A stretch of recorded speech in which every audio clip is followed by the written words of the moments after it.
देवा, सेटलच्या या भूतापासून कायमचं निर्भय दे, नाहीतर मला माझं ते बालपणीचं वय दे.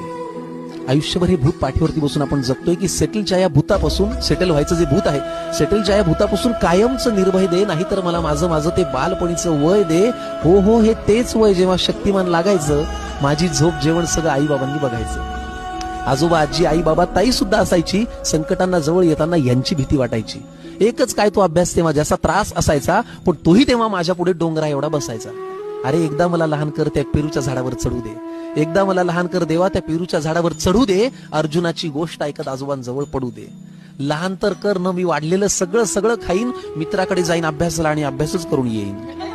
मला नव्हतं वाटलं देवा, तू असा गेम करशील, वाढत्या वयाचा आकडा आणि संकटांची संख्या सेम करशील. आणि म्हणून हे सेटलचं भूत पाठीवरती बसून आपण नशिबाचे चाकर मानी असतो आणि खरे सेटल आपण आपल्या लहानपणी असतो.